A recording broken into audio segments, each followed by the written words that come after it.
My name is Ramona Gallagher. I started in CSEA in approximately around 1969 or 70, as I recall. I work with New York State Department of Labor, started there in February of 1968. Initially had not become involved in the union. And at the time, I was an employment interviewer with New York State Department of Labor in Buffalo. But there came a time when I felt that the department was running roughshod over its own rules, actually, and had violated a rule in provisional appointments, promotions. And I got angry, and I finally said enough is enough. About the same time, Bob Lattimer and Lee Andrews and a few other folks had started getting more involved in CSEA. We were a part of the Buffalo City Local 003 at the time. And I felt that we were probably, or they felt primarily, we were sort of just in an amalgam of interests. And we really had more common interests in the Department of Labor, which at the time was approximately 500 employees, much larger than it is now, of course. So at that point, as Bob and Lee were becoming more and more involved, we got involved, and actually I filed a grievance about it. An individual had gotten a provisional promotion to a position just out of nowhere. They were supposed to advertise by their own internal rules. They were supposed to advertise, they were supposed to interview and select someone. I didn't really have a particular interest in the promotion, but I just thought, this isn't fair. So the anger grew, and I guess it was a chance to put the anger into some sort of positive channel.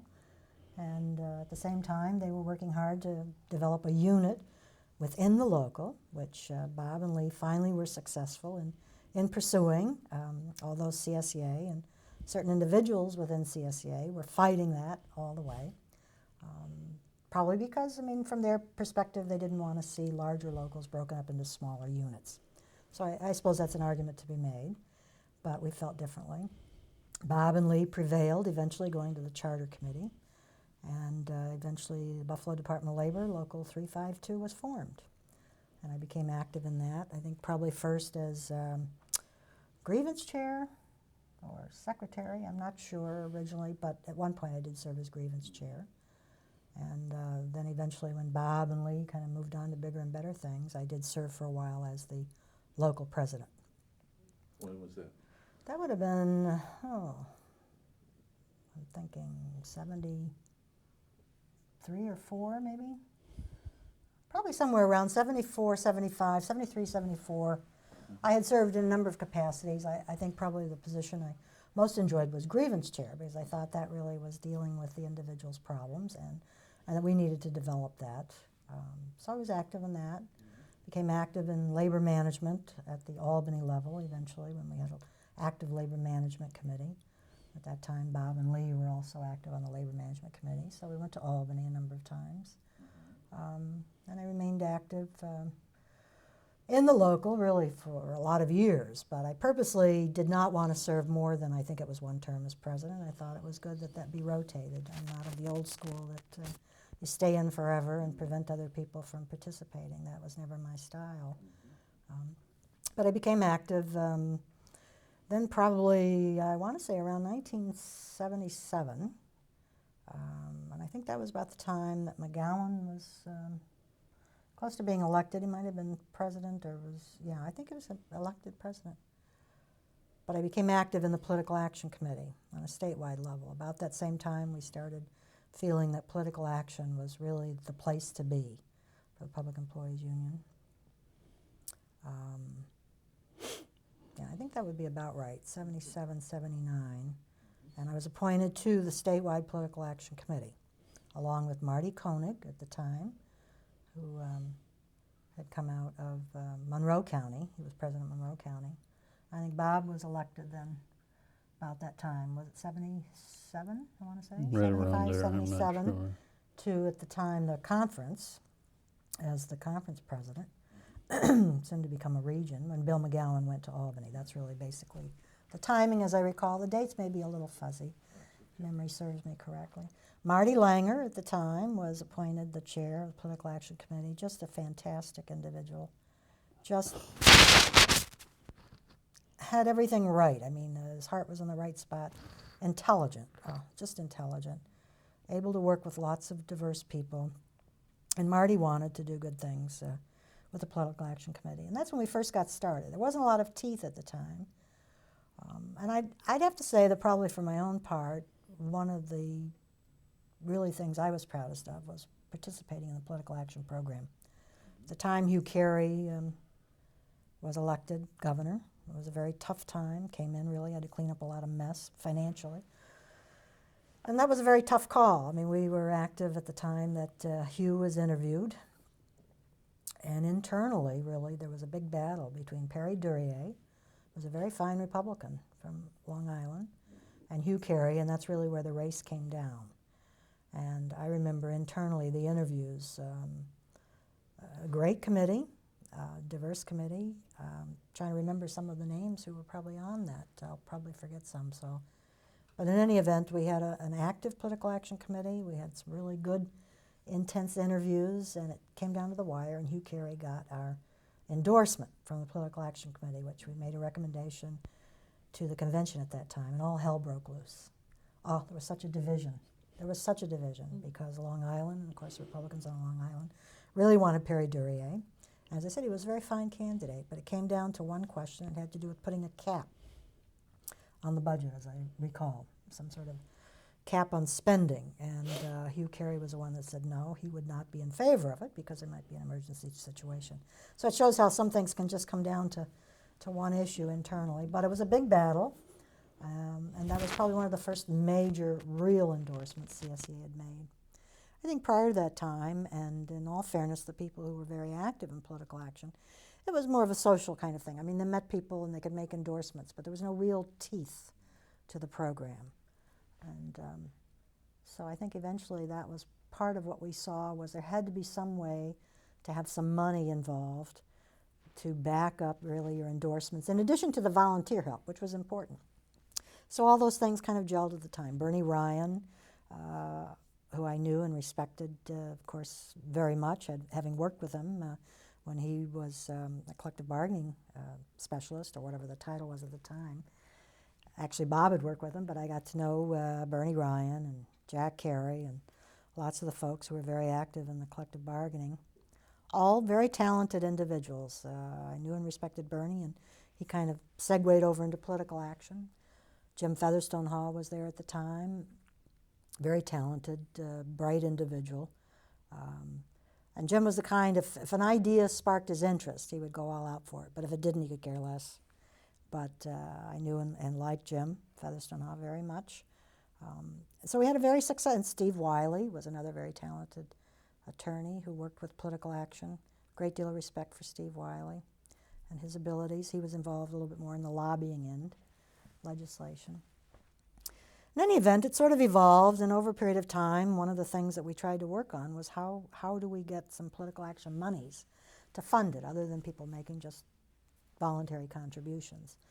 And we tried to come up with an idea that would work, that people could voluntarily elect, if you will, to contribute some of their dues money. And that was one of the things that, again, was a big battle at one of the conventions. Oddly enough, one of the individuals who was very, very strongly supportive of that was Irving Flammenbaum at the time. And I would say probably on most other things, Irving and most of us may or may not have agreed on a lot of things. Again, he was a stalwart from Long Island. But I remember after making some comments at one of the conventions, I guess a proposal that we try and do it. And it was a proposal, I think originally we started with like 5 cents pay period.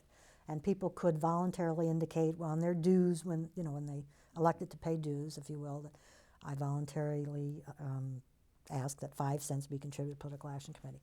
Of course, I had to go through the approval of the delegates at a convention meeting. And Irving Flammenbaum came up to me after. He said, in fact, he might have even said it publicly.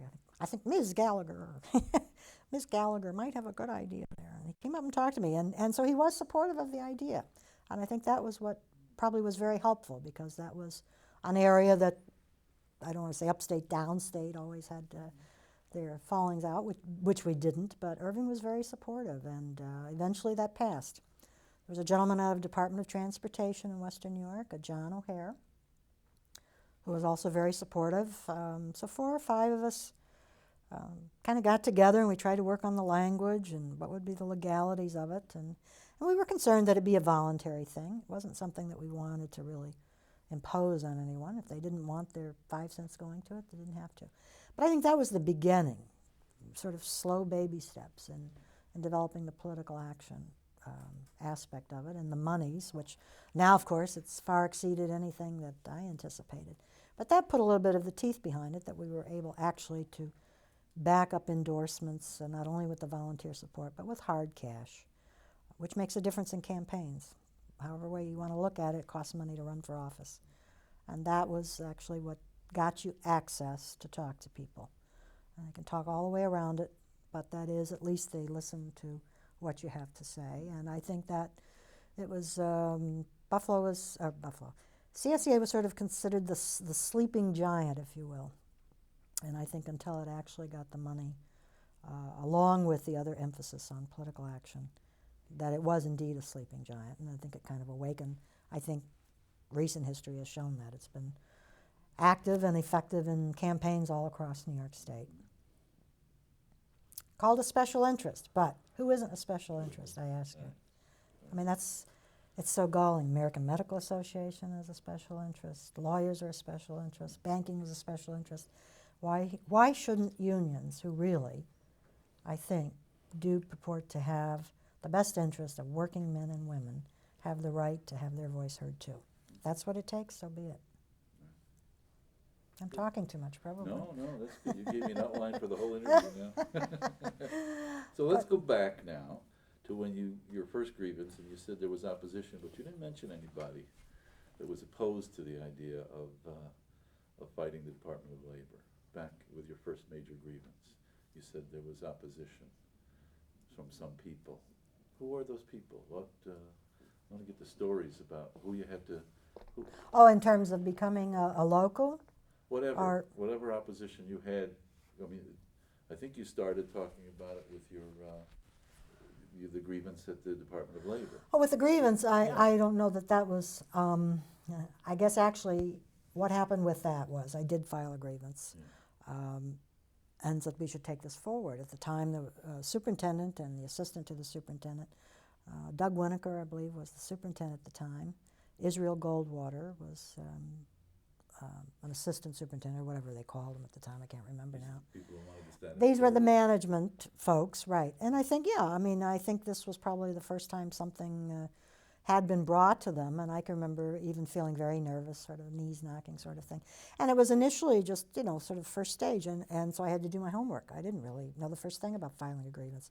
I had worked for the federal government before I came to Buffalo, and was not active, actually. I was sort of on the quasi-management side and personnel office, and had not been active in any unions, felt that they certainly served a purpose. But wasn't active, wasn't even initially active in Buffalo in terms of the local. Went to a few meetings, that was about it. But as I said, it was just that anger sometimes can be a more motivating factor than people think. And it was just the idea that they had a general administration manual which said, when there's a vacancy for which there's no existing promotional list, you can promote provisionally. But by their own rules, they said everybody had to submit an application to be considered for the promotion. And in this case, they didn't. One of my coworkers, a fellow I liked, I didn't dislike him, all of a sudden got named as the senior, whatever it was at the time. And I thought, well, this just isn't right. Who else was interviewed? Who else got an opportunity? Just all of a sudden, his name is suggested. So it wasn't a personal thing. It was just, if you're going to have rules, then you should follow them. And if you don't, then why do you bother? So I think, I knew going in this probably was going to be, forget about it. Nobody's going to care because where is it going to go? But I went in, stated my case, and said, look, folks, you have these rules. Follow them or don't follow them, but if you have them, then this is the way it should be. And I think after that time, bless you, after that time, I think they did at least announce the vacancy, have people go through probably the sham. But over a period of time, I think you get used to, you're supposed to do things right. Well, they knew people were watching now. That's it. Yeah. That was basically it, yeah. So the sleeping giant started to wake up about Yeah, that time. yeah, and I think other people started to be interested too, that they felt that, look, if we band together, we can have some influence. And I think that was the key. Pretty much everybody I talked to who's been part of CSEA started with an incident or something that got them interested, and then something took over. What is that thing that takes over, that you want to do more and more? Is it the feeling that you have a union behind you? You have other people feeling like you do, and you have strength. Is that what keeps you in CSEA and keeps you progressing? What is it? I've been trying to figure that out ever since I've been interviewing people. You know, that's a good question. I suppose each individual answers separately. What do you think, Bob? Well, all I can really respond is personally, Lee Andrews was very active at that time, and for a number of years, kind of got me into it just by talking on a friendly basis and selling his point about unions and about how we needed some help, and I guess he knew where to go because I probably was the one with the temperament or the temper or combination of all of the above that found out that I kind of liked that stuff, and I liked to be able to go in, and I couldn't physically hit somebody, but I could get a piece of them just by talking to them. So that's really how I got started. I think a lot of other people probably had a variation on a theme, but it became a cause for me, and then other people like Ramona and some other people like Elaine Todd, and I could go on forever, I guess, came into, got involved locally here, and all of a sudden we realized that we had something. We had the people to form a structure that was already there, and we went to Albany. Talk about being real novices. We went to Albany and kind of expected we were walking into a very sophisticated setup, and we got there and we found out it really wasn't that sophisticated, and it was just begging for somebody with a deep voice and a chip on the shoulder maybe, or somebody with interest. So a lot of us, you know, we got involved there, and I think that's, it just happened. There wasn't any plan. Just happened. Yeah, that's a good question, Frank. It caused me to think about it for a little bit. Because it wasn't something at the time that I thought was going to go much further, to tell you the truth. I think as much as anything, it was the sense that you could have some control. You could have some voice, maybe that's a better way, over what happened at your work site. I mean, you're spending 8 hours a day or longer doing something, and it was a chance to have a voice where things just weren't dictated to you all the time, you know. Not that it was bad. I mean, I loved my job. I really did. But I think it was a chance that you could participate. You know, they talk about participative management or participative whatever. And I think that was the start of it before they really even gave it a name. That you don't have a lot of control over kind of what happens. You know, someone's telling you do this or do that, or training you to do this or do that. But it was a chance to have some voice in how people were affected at the work site. And I think that was as much of a part of it as anything. And it was odd because I don't know that we thought so much that the union, you know, was behind us. I think we felt we were fighting maybe the union as much as anything initially, just to have a voice in the union. And I think that was part of it. There was a field rep here at the time, Tom Christie, who has since passed away.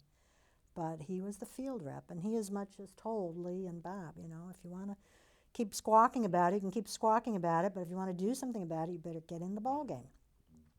And it was as much a challenge as anything.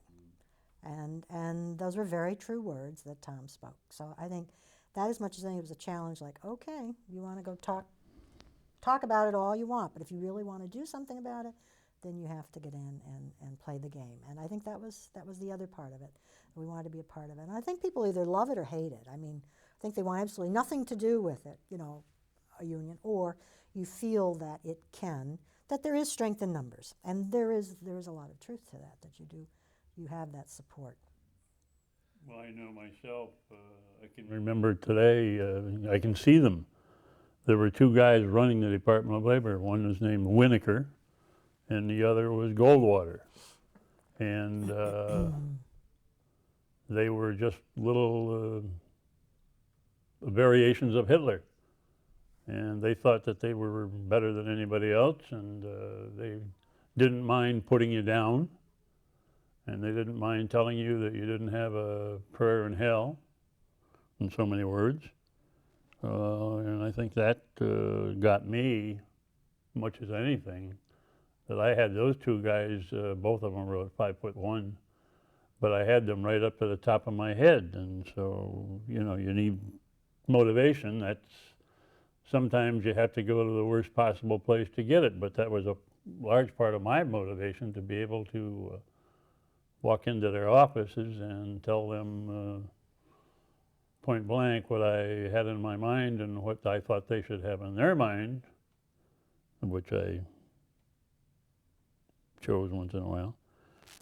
But things like that got you going, and people like Ramona and Lee Andrews and X number of other people who gave support, which is you have to have. You can't, you can be as tough as you think you are, but without support you wouldn't be anywhere. And all of a sudden, this amorphous body in the Department of Labor in Buffalo became a factor, somebody to be reckoned with, and it happened fairly quickly. There was a great need for it. So we're in the right place at the right time, and with a lot of help. If I may say, it also takes people with conviction. Because a lot of people don't do anything, they just swallow it.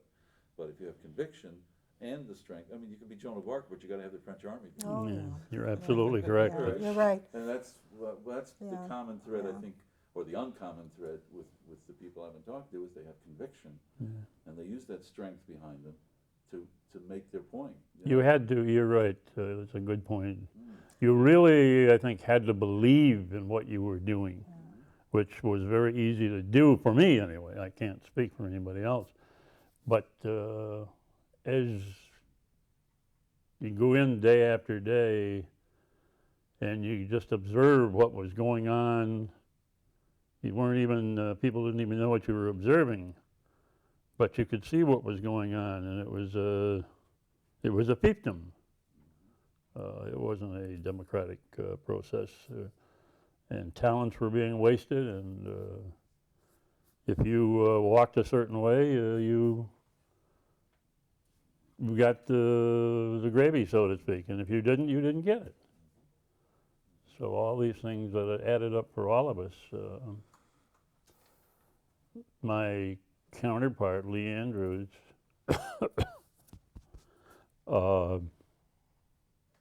soft-spoken, very directly the opposite of me, very pleasant, very, well, he handles himself very well. He probably didn't, it was difficult for him to get angry. Well, I furnished the anger, he furnished the common sense, and he had a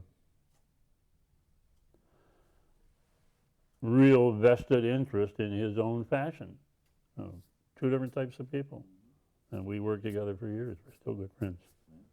That's great. Now, you both mentioned going to Albany and finding out it wasn't as, you said it wasn't what you expected. Paint us a picture in words of what you found when you got there. Both of you can take turns, talk together. Let's hear about it. What were your expectations and what did you see? Talking about within the Department of Labor? No, when you went to Albany, CSEA. Oh, with CSEA. Yeah. Initially. Yeah. Well, I think when we initially were involved, Ted Wenzel was still the president, and There seemed to be a great deal of respect, for the union, but my impression was it was still pretty much a social organization, which was fine. There was a place for that. I mean, there was a great deal of camaraderie, with certain individuals. But we didn't seem to sense any common purpose for the union in terms of really representing the people. It was just sort of an outlet for them to come. I don't know. That was initially my impression, that Wenzel may very well, Dr. Wenzel may very well have been a learned man and respected. I can't say that I knew him very well. He came out and visited us once in our aspirations to get a local and was supportive. But it was more an impression that he had other things on his agenda, and it was nice just to be head of the union, but that was that. I mean, I don't feel we felt there was any sense of cohesiveness, that there was a commitment to the employees. Maybe that was just our impression having come in new, I don't know, and going to a few of the conventions. There didn't seem to be a lot of real work done, if you will, or some purpose or mission, although it was stated that they were a civil service association. That's exactly what we thought. It's an association. And maybe there's something in a word, I don't know, using the word union as opposed to association. But that was probably initially my impression.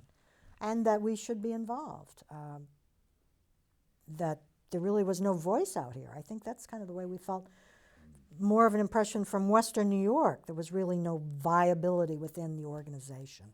I think that was as much my impression as anything. Yeah, that's right on the mark. There were decent people involved with the union, but they didn't really have any labor mentality. And for one, it didn't take me too long to get to a point where I disliked Ted Wenzel. I really disliked him because he had no more labor involvement than our kitty cats at home have. In fact, they probably have more. But he had a nice cushy job, and he drove around the state, and he got to meet a lot of people and get a lot of free meals, such as they are. But you just knew that there wasn't any substance there, and that nothing of significance was going to happen. And he caught on fairly quickly to me, and he didn't mind advertising that he really didn't care for me, and that he thought I was in the wrong place in the wrong time and all that stuff. And I thought that then it became a crusade, because he had to go. There had to be somebody better, somebody with a purpose, somebody with I shouldn't use the term backbone, but somebody a little more willing to mix it up and to go to the mat on issues that were important to the members. And I just Ted was not that guy. So and I found out that I wasn't the only one that thought that way as you started to mix with other people from around the state. But it was the old American syndrome of, well, he's there and he's not a bad guy, so let's just let him go, leave him alone, and we'll be okay, and he won't get hurt, and all that stuff. Well, things changed. And it wasn't a pleasant thing. I mean, I don't want to intimate that it was pleasant doing that, but something that had to be done. And a lot of the impetus and the change for CSEA came from this area. And of course, it's about that time that Bill McGowan was coming into the forefront, so to speak, and he furnished other qualities that weren't available with the president at that time. So a metamorphosis took place, and I think it was mostly positive. I would, naturally. But there were people from all over the state that then got, from different areas, that came and got involved and were going through the same thing that we were going, but nobody had ever talked about it. All of a sudden, we found out that the people on Long Island had the same problems. The names were different, but they had the same problems. And nobody in Albany, I say nobody in the government in Albany took the union very seriously at that time. They kind of treated you like, that's okay, little guy, you know, you're okay, you're no harm, you're here. And some of us didn't go too long or too well with that philosophy. So I think that there was a lot of people out here, like Ramona and Lee, and other people who they were the main people, but who took the thing by the ears and said, "Look, we're going to be a union. We're going to be a union." And one of the first things that had to happen was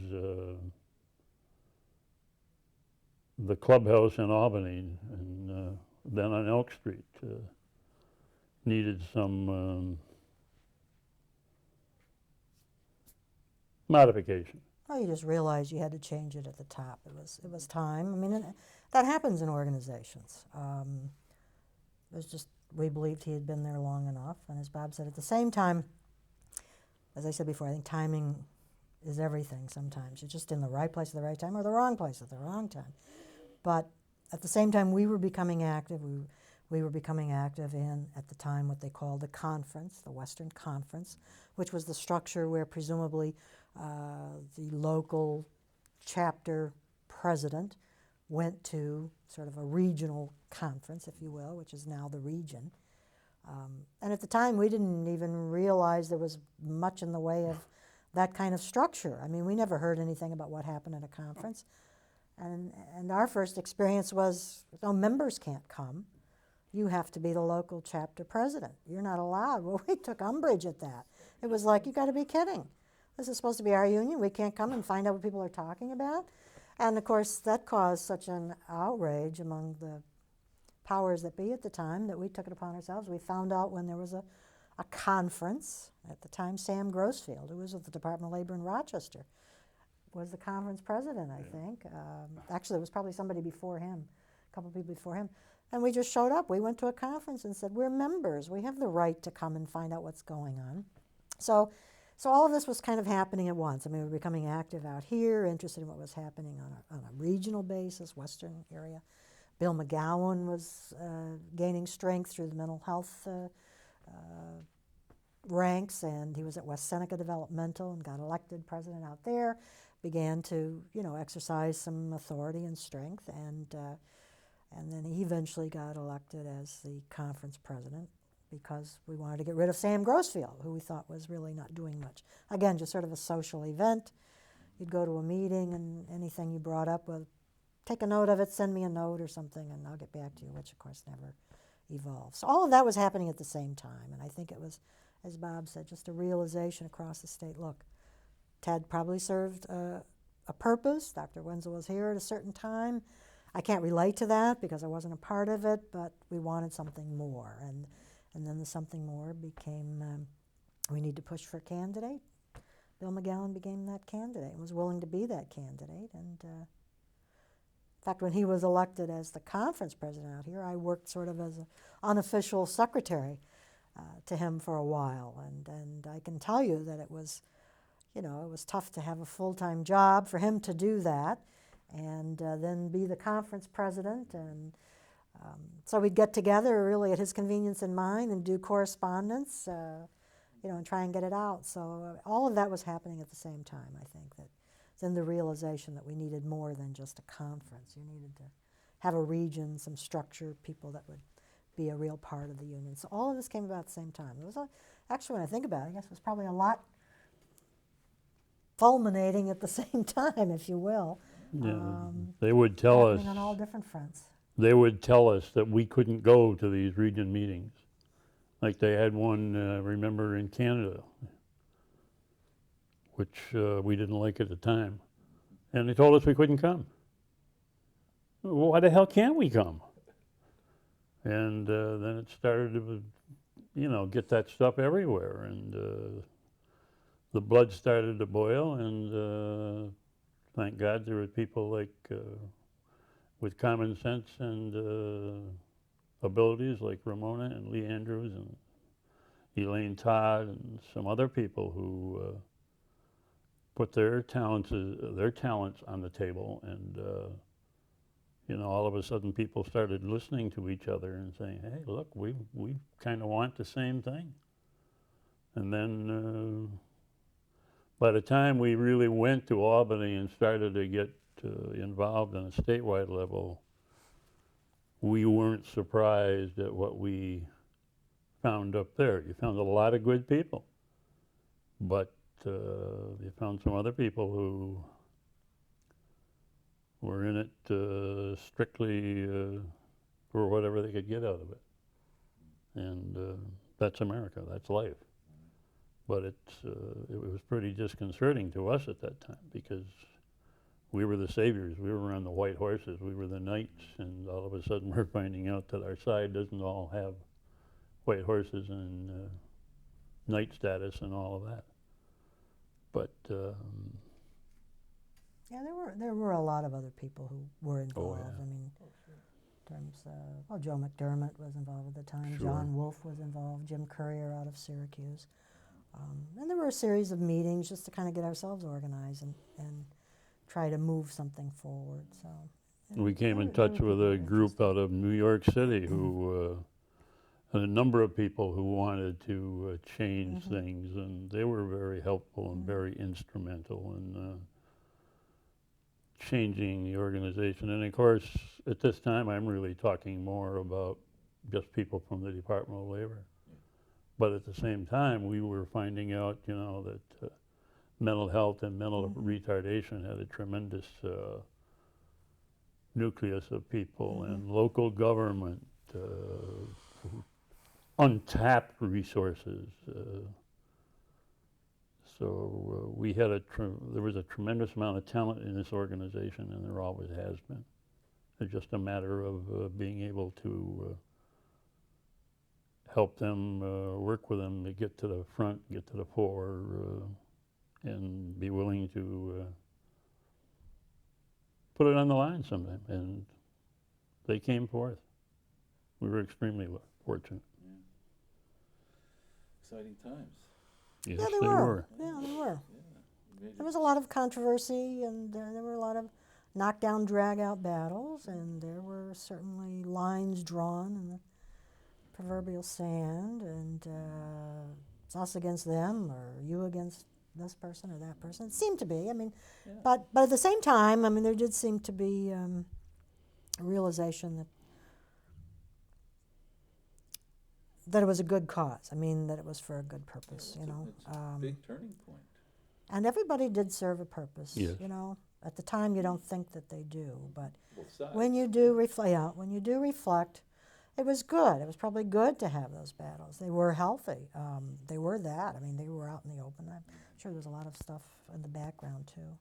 My first big battle that probably was public, I remember, was down in Olean. There was a region meeting, and I don't know what, Dr. Wenzel was there, and I really don't remember the issue, but he said whatever he had to say, and I waited until it was finished, and it was all prearranged, of course. And I got up and walked out, and I felt like God,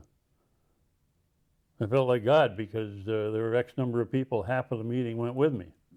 You know, like that was me. No, it wasn't me. It was just I happened to have people who spread the gospel at that time, and they were putting something on the line, defying the president of the organization in front of a lot of other people, just by walking out of the meeting and delivering a message that we are fed up with things that are happening.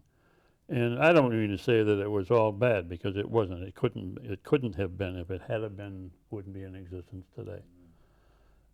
There was bad, there was good. It's America. It was America. But it was interesting. At least that was our perspective, that it was time for a change, and we were willing to work for it and see it through. And we think that it was a good thing at the time. I mean, that it took a turn, of course, and then Bill became the president of the organization. And then, of course, another whole scenario took place eventually. But so I'm trying to think, well, I mean, there was that. There was first the affiliation with AFSCME, which I would say initially, and of course I, being as naive as I was at the time, was not aware. There had been, I guess, a lot of quiet, private, behind-the-scenes discussions. Lots of other people who I don't even remember who they were at this point, Bob may, about affiliations with other organizations, with other unions, because the sense was there was a lot of raiding, of course, and CSEA was independent. At the time, I thought that was a very good thing. I was a proponent of trying to maintain, if you will, the independence, because I thought CSEA was a valid organization and could do it. Of course, the writing was on the wall. You couldn't continue to have the raids because it didn't have the protection of the AFL-CIO, and I think it was Article 20 or Section 20. Article 20. Or whatever it was. And so then it became, I think, pretty obvious, look, you're just not going to survive this financially, and if you don't, you know, who knows, it might take you over. So there were some discussions, I know, and at least we were told there had been private discussions. And then eventually the most viable one came to be AFSCME, which even initially, I mean, I remember when the first came, Linda Tarr-Whalen, I think, was one of the folks who initially came into Buffalo. She had been a nurse and was active or involved. I forget exactly where she came from initially, but she came here, and very positive. She's very good, trying to organize or promote, if you will, affiliation. And I was resistant. The first couple of years, I definitely was resistant. There's no two ways about it. I just felt we can maintain our strength and whatever. And I just felt like, boy, that's an awful lot of money for affiliation, you know, to take. So I think the first go-around, we kind of passed on it. I did, anyway. Then a few years later, I think it became very obvious that, look, if you're going to survive, you really need the strength of the AFL-CIO protection. So when did it first start? When was the first? When was that? 77, maybe? Probably 77, 78, somewhere along there. 79, I'm not really somewhere sure. along there. When was the affiliation? 79? Anybody recall? 80? I'm trying to think now. We should know Around this. that time. Yeah, well, I want to say about 77, it seemed like. So the initial discussions. And they held meetings, you know, informational meetings. You'd come ask all the questions you wanted. And she was very good. In fact, Linda Tarr-Whalen eventually became one of the muckety-mucks in the Department of Labor. Was she the assistant commissioner, deputy commissioner or something? Deputy commissioner? Because she eventually sat on the other side of us at labor management meetings. She now works, I think, some big job in Washington, D.C. Skip might know, actually. But I see her name every so often. She's involved in something down there. But make a long story short, initially I think, at least I was certainly reluctant, and as were others, because I think we passed on the idea. Then, for whatever reason, and Bob would know more about this than I, the idea of affiliating with AFSCME, which was headed at the time by Jerry Worf, became certainly more viable alternative. There was a common interest. It was a public employee union. They had vast experience across the nation. Seemed to be a strong possibility. And I would defer to Bob in terms of the background, because somehow he got asked to, as I used to always say, to carry the water for the union again, as he did in many tough situations. But he obviously wouldn't have taken on if he didn't think maybe it was the right thing to do, or wanted to be a part of seeing that things were done correctly. Let's put it that way. So he got elected or anointed or appointed to chair the affiliation committee, as I recall. And again, I don't know a lot of that. Well, Bill McGowan was a So big mover on the affiliation. yeah, I would give Bill's It all the credit of that. really Yeah. came out of almost coming out of nowhere, and I can remember he and I talking, and he told me that this was going to hold a meeting in Albany on the possibility, or on the affiliation really, with AFSCME. And Bill wasn't usually a hard-nosed guy, but that day he really took the bull by the horns, and he got everybody into Albany, and he said, okay, you're in the room, now the doors are closed, you're not going to walk out to get this or get that. We're going to sit here and we're going to make a decision. And lo and behold, that worked. We sat there that day, and by the end of the day, we had the delegates had made a decision to affiliate with AFSCME, which at that time was a major affiliation, obviously. And that process was put in gear, and a few months later, we were joined. That was probably one of the top 3 or 4 things that ever happened in this organization, because you were no longer out there by yourself. You were a part of organized labor. You had resources you had never thought of having. And also at that time, around that time, CSEA started to,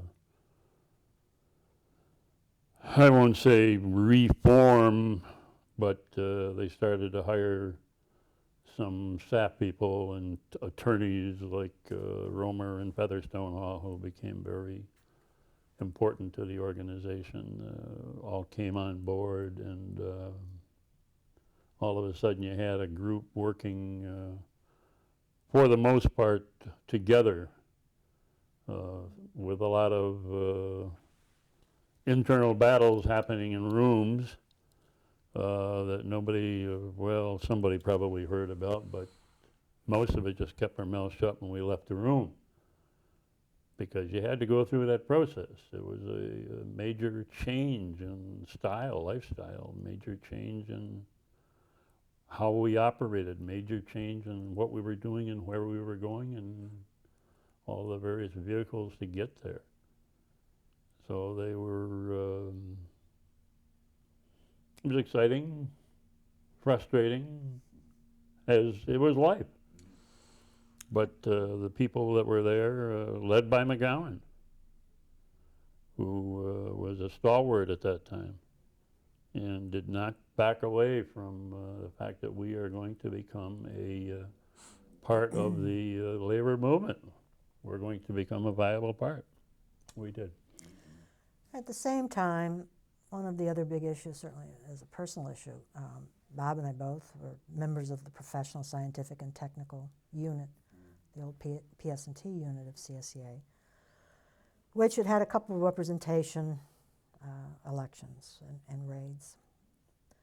I think at least 1 or 2, or the first one was successful. They retained PS&T, but about the same time this was happening, the next representational election, CSEA lost PS&T, which was about 40,000 professional, scientific, technical employees. I would have been one of them, and that was probably, and Bob was too at the time, although he was at that time conference president or region president, whatever it had become at that point. So in fact, my career with the union ended, I mean, with the loss of PS&T, and that was the combination of the teachers and SEIU, which I was very bitter about. For whatever reason, just because I thought it was a sad thing to see. So, having said that, personally aside, that was the end of my career with CSEA. At the same time, all the rest was happening, the affiliation. And the ironic thing, of course, is probably had the affiliation happened 2 years earlier, that would not have occurred. That's my belief, but that's hindsight. That's, you know, At the same that's the time, end I of that. was, So, it affected me differently because CSEA found the means to transfer my item, and without, I didn't have to go to the other group. I stayed with CSEA and went from there. yeah, because he had been But, appointed and was in the office and so forth. And then, of course, so after that, my interest, I had again continued to be very strongly interested in political action. I didn't become involved in the new union, was not active. And then eventually I came to be hired by AFSCME, CSEA, in their new developing political action department as the first so-called Yep. organizer, if you will, for political action.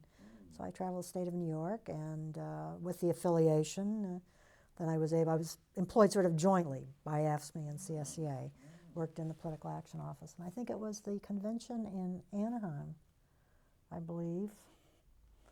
In any event, I was hired to work for CSEA-AFSCME in about 1980. Worked there until '84. When I was then appointed Assistant Labor Commissioner for Buffalo, Department of Labor in Buffalo. The ironies of life, I guess, as the saying that's goes. funny. You were against the But, affiliation, and then you were working for it. Yep, yep. I didn't Initially. know that. Yeah, Yeah. yeah. Well, now that you look at it, at the affiliation, you see. Oh, I think it's very positive. I mean, the only thing I had said at the time, of course, I'd been away from it, you know, from a few years, is I felt that CSEA didn't participate as much as they should have initially in AFSCME. I don't know whether that's just because they felt maybe they were the new kids on the block. I just always thought that they probably should have been a stronger force within AFSCME, which probably has happened now. I mean, again, I'm looking at it as an outside observer, but at the time, I felt there should have been more participation. I think CSEA still felt like, okay, they're the new kids on the block, they really have to feel their way, which, yeah, there's a lot to be said for that. I understand that.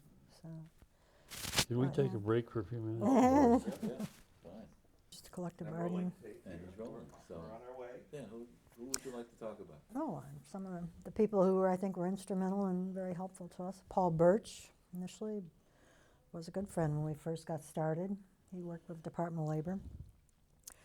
Eventually became, I think, probably persona non grata with CSEA, but Why is that? that happens. Oh, I don't know. I think he Yeah. wound up on another tangent, and I have no idea. Oh, But okay. that's all I know. But Paul Birch, certainly initially, and Bernie Ryan had been involved in your negotiations, I think, when you were on the negotiating team. Mhm.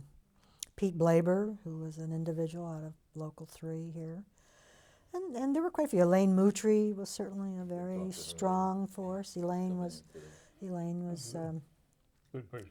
Wonderful person, very Should I ask her about? steady. Oh, she was Anything certainly in- involved. Anything in mental Yeah. health.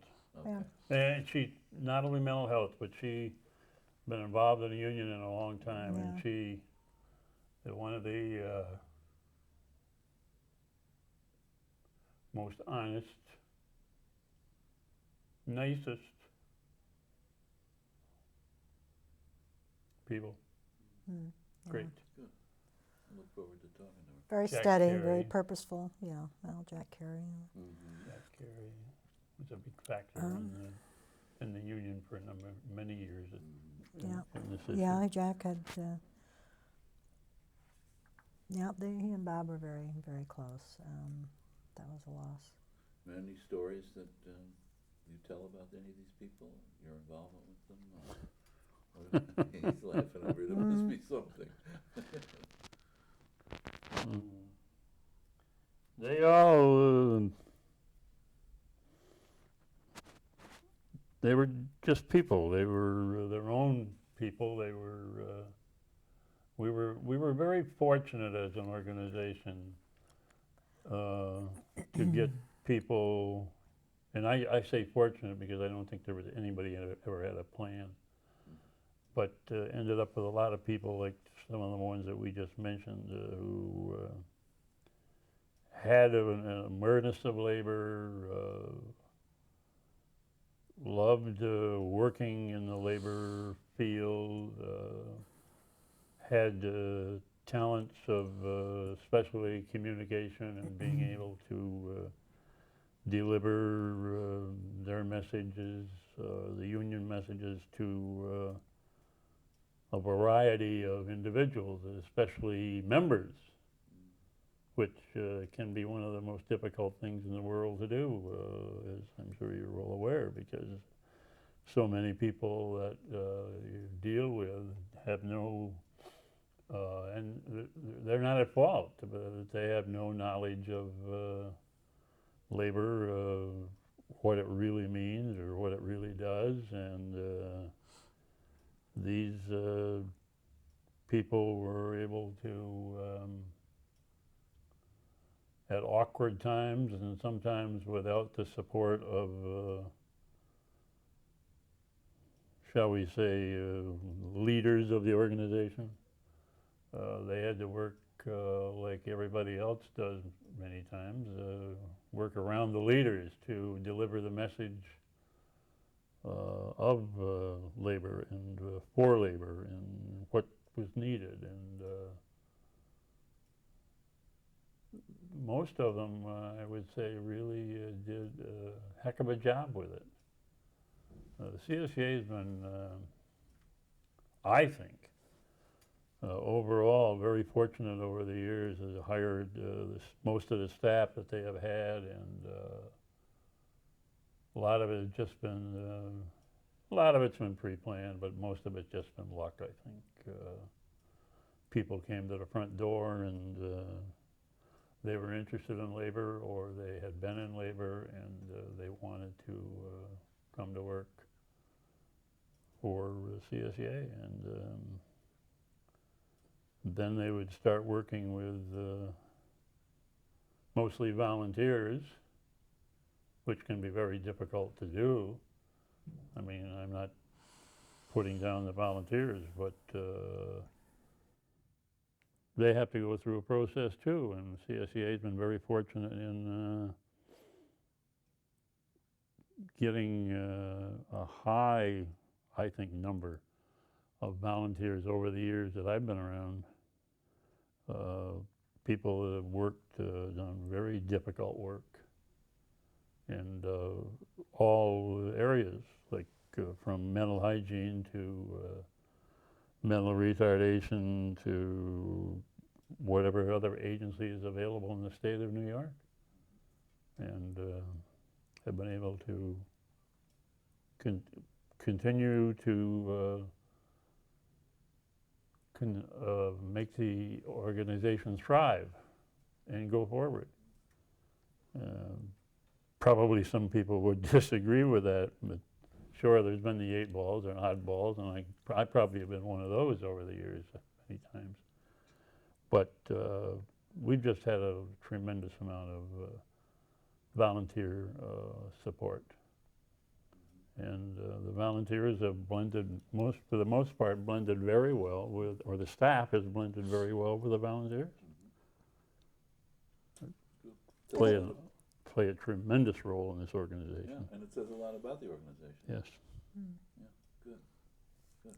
I think the interesting thing, of course, with any organization, you remember characters, and they're always characters, and they add flavor, they add some zest to what happens, and CSEA's had no end of characters, and all people who I've enjoyed for different reasons or not, whether I've agreed with them or disagreed with them. I mean, we had the Saul Bendettes of the world, we had the Irvin Flammenbaums of the world, Jimmy Moore out of Syracuse. I mean, these are all people, you know, played different roles at different times. Give me some sketches of these people so we know. Oh, well, Irving, of course, I mean, it was always considered, well, let's make a deal on Long Island. And I can say that because I genuinely, I liked him. I mean, when I went to work for CSEA, all of the region presidents, irrespective of whether we agreed on other issues or not, were very open to having me come and talk about political action, and they were very gracious, whether I was in Westchester or Syracuse or Long Island or New York City even. And I said, I think that says something about him too. And as Bob has alluded to, I mean, you play a different role when you're in staff and working with the volunteers as perhaps when you're a colleague necessarily. But I enjoyed that, and I very much enjoyed meeting a wide, diverse group of people in CSEA. And I traveled all over New York State for that 3.5-year period. Believe me, I was in a lot of small areas. I got to see not only wonderful state, but meet a lot of people in every different region who really had the best interests at heart. I mean, there's some people you want to throttle at different times, you know, when you're on different sides of an issue. But again, that's good, makes you do your homework. And usually you try to think that hopefully the end result is something everybody can join together on. And sometimes it's not, but many times it is. And because you do have the diverse voices, you wind up with something better or stronger than maybe you initially started with. But I think that's it. It'd be probably pretty boring if everybody was just like I am. But there were some characters. Jace McGraw, another staff person who was a colorful individual. Oh God, Jace was, he was just a character. He just fun-loving, but serious when it came to work, but loved to have a good time. Loved to check out what everybody was eating if you went to a restaurant with them. I mean, these are some people that, you know, were just tremendous in their own right. Jack Carey also enjoyed a good time, but came time to work was serious and talented. Bernie Ryan, who was a character, but had just a panache for doing things, particularly in the political arena. I mean, he was a good schmoozer, but he knew his stuff. He knew the characters. He knew how to react with them, knew how to handle people, and was delightful to work with. Again, there are issues that happen in the course of a day. Bob Guile, there was another name out of the past who was very close with Bill McGowan, but Bob Guile was quite the character. He always had a deal or something he wanted to have. But overall, Bob's right. I mean, there was always the Siena connection. A lot of these guys were graduates of Siena College, and that was always interesting. Of course, they had their basketball interests and sports. Yeah, I went 2 years. So, did you? Yes, Yeah. I majored in pool and a minor in arts. But it was close to home. A lot of dedicated staff. David Stack over the years. I mean, you just start naming people that we've worked with. Bruce Weingard, who some years ago is now in Ohio with AFSCME, isn't he? With AFSCME? Yeah. But just some really talented people, and some, unfortunately, I probably have forgotten over the years, but that were dedicated to what they did. And I think that's what the spice of life is. I mean, you remember them, and you grow through these incidents, too. You don't like to think you do sometimes, you know, but anyway, so then there came the big split in interest in having Bill McGowan continue or not continue, and that's another whole issue that split the union apart, I think, and all of this is going on, Bob talked growing about it pains. last time. But Why don't you give us your take on well, I was really somewhat removed from it because at that point, then I really was working for CSEA-AFSCME, so again on the outside, but seeing how it really was splitting apart everybody, and then the big battle with the law firm, of course, which was unfortunate at the time, but maybe things have a reason for happening the way they do, however much you like them. And you make the best of it. So, You pretty much. I think it was a situation, again, that everybody thought McGowan had overstepped his boundaries, if you will. The old saying, too big for his britches, I don't know. But and had forgotten, really, why he was where he was. And that happens to people. Whether my perception is correct or not is for somebody else to say. Others would say that's not the case, that my feeling was all wet. And I never disliked Bill. I liked him, and became very important, you know, in the time that he came in, and there was a lot of growth there. There really was a lot of growth. And then again, I got to see the political action move.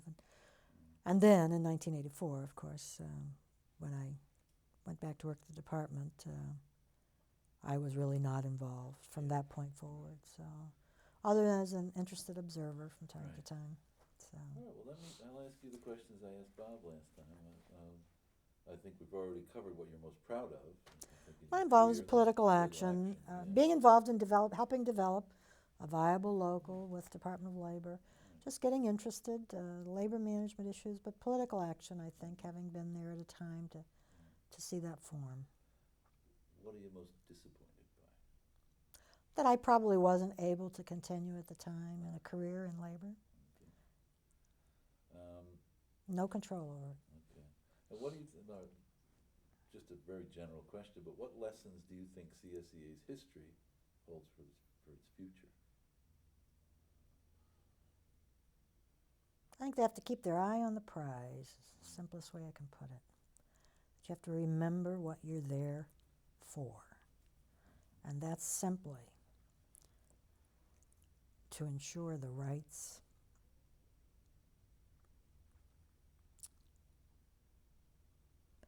and the opportunities for working men and women. I think that's just the basic reason to be. And I think if you lose sight of that, you lose sight of your purpose. It's kind of an emotional thing. I can see that. Yeah, thank you. Anything else you want to say? We're still rolling here. It's hard to. No, that's fine. No, it's not at all, because I guess That's what I'm talking about, conviction. I guess you don't think about it. But well, you see what's happening today. I mean, and I still think it's a concern, very much a concern. Just what real people contend with in the working world. So I think that's probably as much as I can lend to your interview. There may be additional things Bob has, and I'll be happy to step aside if you want me to. Bob? Oh, I don't know. It's such a mixed bag. And one of the fortunate things that CSEA has had, and I guess probably every other union has them, but CSEA maybe more so because we are in so many areas and so many different work disciplines and everything, that we get a lot of different skills and different forms of expertise. And I probably didn't agree with this all the time that it was happening, but I think overall as an organization we have matured to a point where we're able to take advantage of a good share of this expertise that's available to us. I don't think that we're where we should be, but it's been worked on. Maybe people didn't realize they were working on it, but seeing different types of people get involved in the union and different backgrounds, and it's a very interesting process, and it's an ongoing process.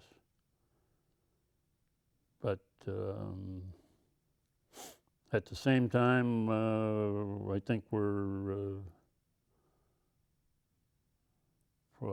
maybe I can't speak for it because of the last couple of years, but I think I can. I don't think it's changed that much. That we have a message that should get through to a lot more people. There's a tremendous amount of the membership out there who don't have a clue, to coin a phrase.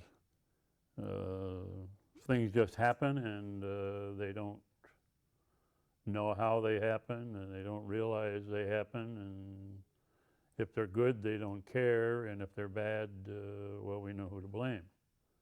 And it's never the employer, it's always the guy or the lady who we can see every day. There's a tremendous job to do, and the organization can be very proud of the fact that after having said that they've been able to recruit the volunteers over the years and keep them coming. And I think that's something that nobody should ever lose sight of. You've got to keep them coming, because a lot of people just come in, they work for 2 or 3 years or something like that, and then they move on. They get burned out, they get enough, they have other things to do or whatever. But there's a never-ending, there seems like a never-ending source of individuals out there, but I don't think there is. Not unless you're going to nurture them somewhat. And it's getting tougher and tougher to maintain a union presence. It seems like everybody and their brother wants to get you for some reason, whether it's some person in Albany or Washington or whatever the motivation or the reason, the media, they feel that they can sell more newspapers, and I think they feel that way. They can sell more newspapers or radio time by bashing the union than by saying positive things about the union. And sometimes unions, like everybody else, they need to be bashed. But you should be able to do it and have it happen in a positive manner. Should gain from it. And I don't think that's going to be an easy thing to accomplish as the years go on. Everybody thinks that we've got everything there is to get. You know, that last contract you got, what else can you get? What else do you want? Well, at the same time, you've got people out there who do nothing except look at those contracts and see what they can get back, or what you shouldn't have, or whatever. I think those are hard things for people to grasp.